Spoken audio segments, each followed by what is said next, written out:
With us now, Congressman Kevin Kiley, Republican from Northern California. His district runs from, or at least it used to run from Placer County, east of Sacramento, all the way through the Eastern Sierra, incorporated Death Valley. Congressman, nice to see you.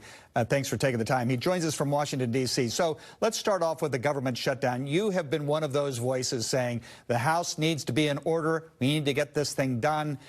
Your speaker said there's no reason for the House to be in order. They've been off for over a month now.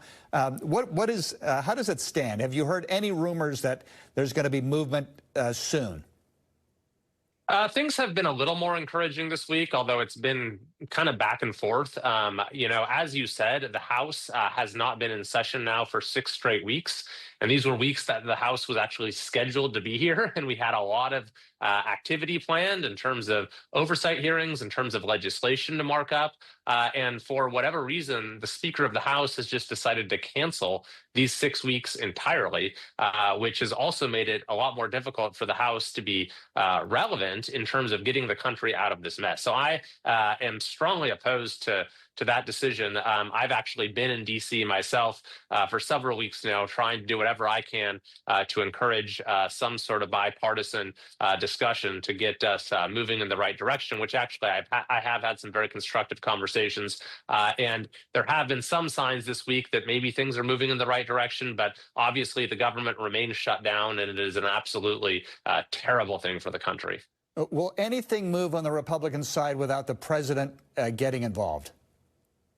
I think certainly it's possible. I think there's plenty of common ground here. We just need to find, the right deal that will get this across the line. I've been very much concerned about this potential rise in healthcare costs that millions of Americans are going to see. So that's obviously something that is being, raised as a concern on both sides. So I've been working with my colleague here in California on the other side of the aisle, Sam Liccardo, on a proposal to extend these healthcare subsidies while also having significant cost controls and savings and ways to pay for them going forward. Your assessment of what happened on Tuesday, some are saying, including the President of the United States, Republicans are being blamed for the government shutdown.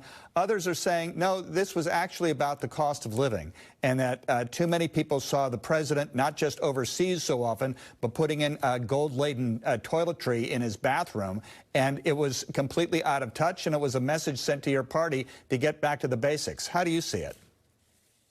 In any election, there are a million things that go into it. So it's hard to say there's just one takeaway or one unified message. I think that the shutdown might have had some impact on it. Again, the decision by the Speaker of the House to simply recess the House of Representatives for 6 weeks certainly is not something that I think was viewed positively by people across the country. I think that also it just shows the country is very divided right now, which is an unfortunate thing. And I think that it's one of the biggest challenges we face as a country is finding a way to overcome these partisan divisions. And yes, I think that the cost of living continues to be an overarching concern for many, many Americans. And in particular, the cost of healthcare is certainly salient. We have seen improvement in some areas, like the cost of gas has gone down across the country, although unfortunately in California, we're sort of an outlier, and Californians continue to pay by far the highest price for gas in the country. So I do think that that is a state-specific problem, that California needs to find a way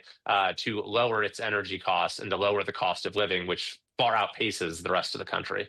And finally, your political future, your district now looks nothing like it used to as a result of the new borders from Proposition 50. Do you plan on running elsewhere? And is it possible that you would have, from what I understand, it's more likely you would have a primary challenge from another Republican? I am planning to run for re-election, and I will be running in one of the new districts that encompasses part of my current district. The challenge is that my current district has been chopped into 6 different pieces.